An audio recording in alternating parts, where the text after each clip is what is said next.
Shut up and sit down. The semifinal matchup between the Longhorns and the Trojans has begun. With a finals appearance in hand, does Mark have what it takes to lead his team to victory? Or will a crushing defeat smother his once proud dream? Find out right now. The Longhorns decide to start their last drive of the first quarter with a series of runs. They gain 6 yards on the first down, only gain 1 on second down, and end up with a loss of 2 on the third, which brings in the end of the first quarter. 1 quarter in and the score is 0-0. We've got a real barn burner on our hands. The punting unit is out and it is sent high with 24 back to receive. And after a missed tackle, Mark has decent field position to work with at the start of the second quarter. To start the drive, the Trojans are looking to test the running back to see what he can do. They hand him the ball, and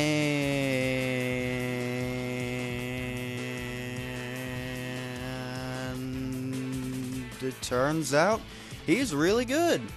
Who'd have thunk it? You may be wondering who this mythical running back could be.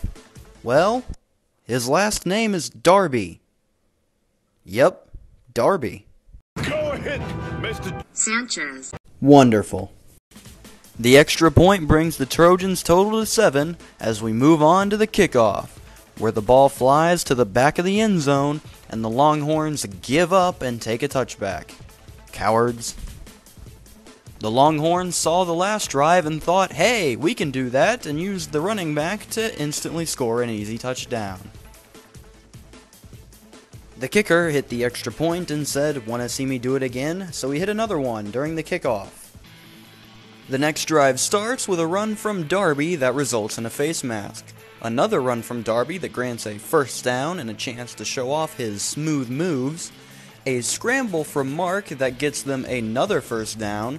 Told you he could run. And concludes with a passing play on the 5. Once the ball is hiked, the play breaks down. So, Mark says, screw it, and takes it in himself for a rushing touchdown. The Trojans have taken back the lead with 4:14 left in the second. The Trojans decide another extra point is in order, and put one between the uprights with relative ease. Time to head back out to the kickoff, where the Cowards have another chance to just catch the ball and take a second touchback. Who's ready to witness a very long drive that takes 3 minutes of game clock? A short pass that goes nowhere starts it off, followed by another passing play that actually nets them a first down. The next play, though, is a nice run that loses them yards. That's what you want to do. Followed by yet another run play that loses them even more yards. Gotta love the play call there. They try their best to save their drive, but end up with a 4th and 8. Way to waste everyone's time, Texas. Forced to punt again, the Longhorns send the ball all the way to the end zone. The Trojans are going to try to squeeze one more score in before the end of the half. Mark starts off by getting okay yards off the scramble before trying to force a throw that it comes up incomplete. Facing a 3rd and 6, Mark gives a great throw that leads to a first down. On the next play, Mark is forced to scramble again, but slips through the defense for another first down. Feeling confident, Mark goes for a play-action bomb that unfortunately can't be brought down. Their next attempt will gain them good yards on the throw, but they are left short at a 3rd and inches. Trying to snag a first, they hike the ball, and Mark is sacked for a loss of 9. This is where things go very, very wrong. Somehow forgetting that it is 4th and 9, Mark decides to go for the first down, and that ends about as well as you'd think it would, with the ball coming up incomplete. Turnover on downs on the Trojans 40, 14 seconds left. I'm sure they can't do anything too wild with that amount of time left.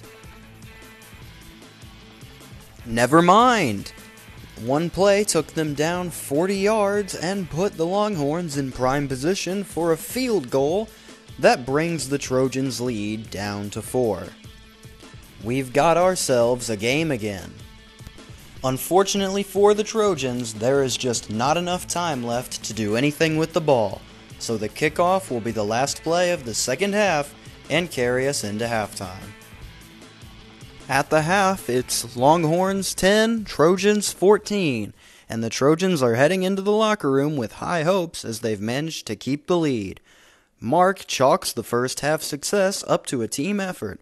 After all, both sides of the team had to fail for the Longhorns to get that last field goal. Then heads to the locker room to listen to Coach's rousing halftime speech. After a motivational speech that rivaled Miracle on Ice, the Trojans are back and ready for the second half. Coach pulls Mark to the side and wants to apologize for not fully trusting him at the start. He made a mistake.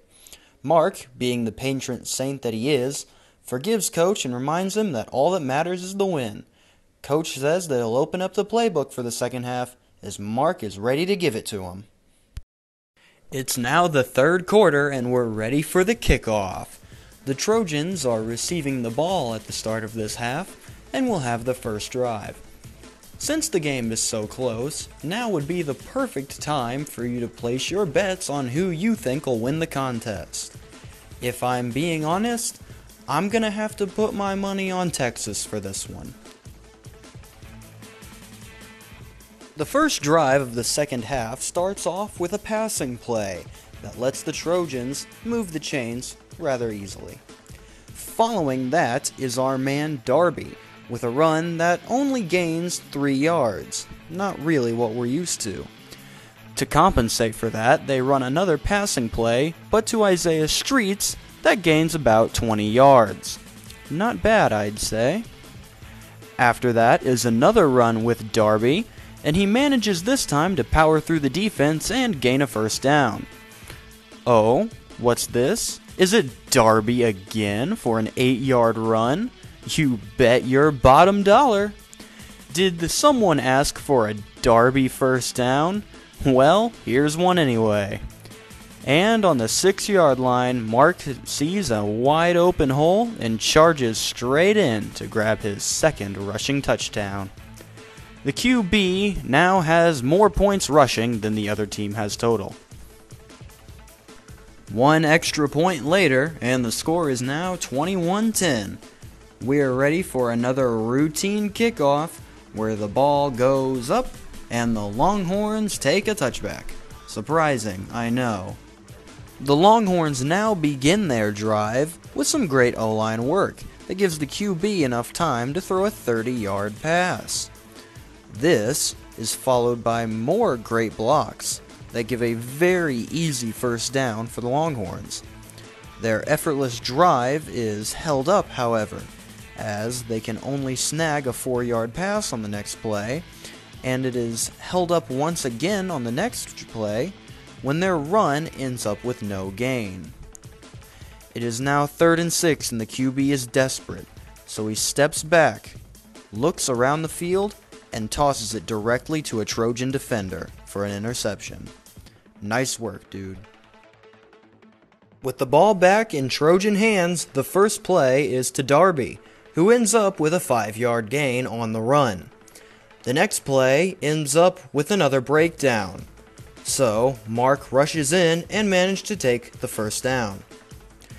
Quick slants is the name of the next game, but unfortunately the receiver is covered and can't come up with the ball.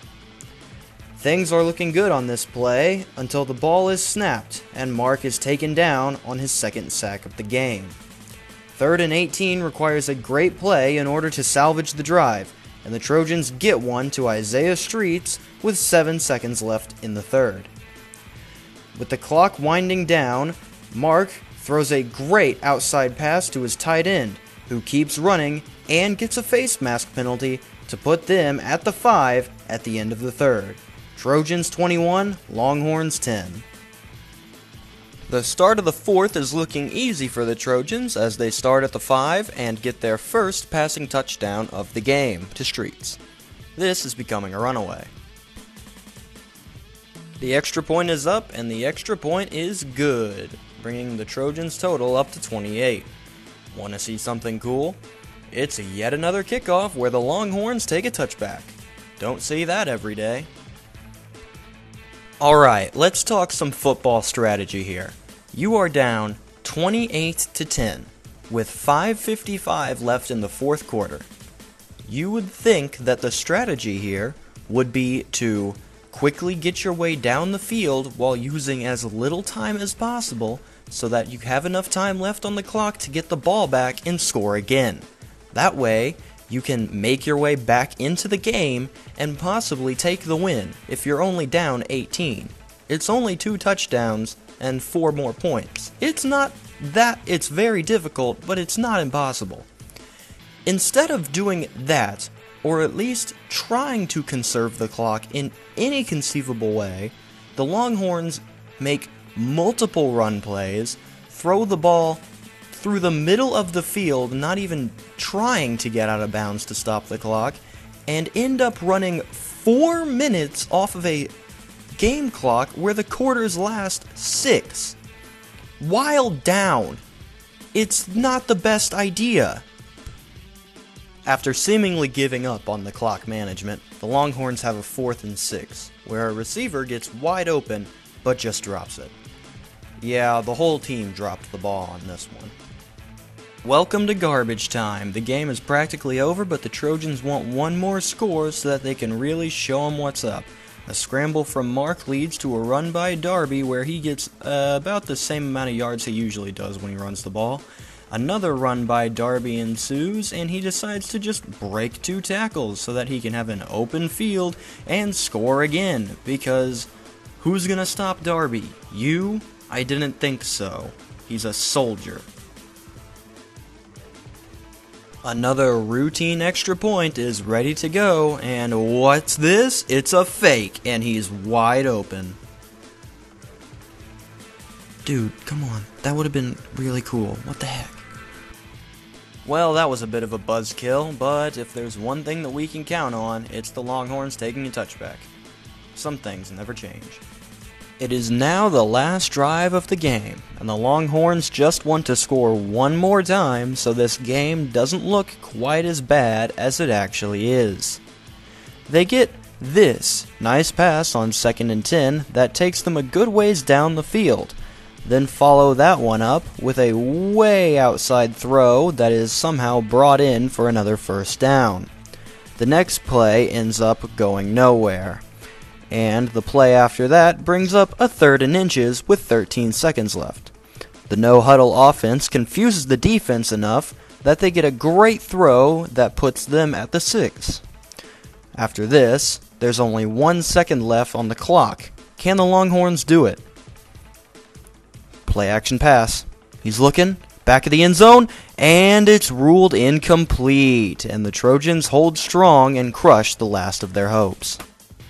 The game is over! Final score, Trojans 34, Longhorns 10, and USC will be moving on to face the Oklahoma Sooners in the College Football National Championship. Mark at the helm for the Trojans will give them their shot at winning in the finals.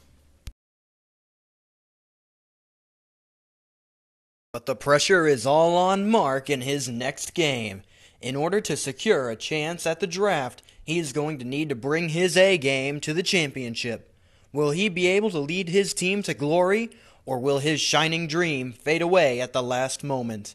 The Sooners want the title just as bad, and they won't pull any punches this next game.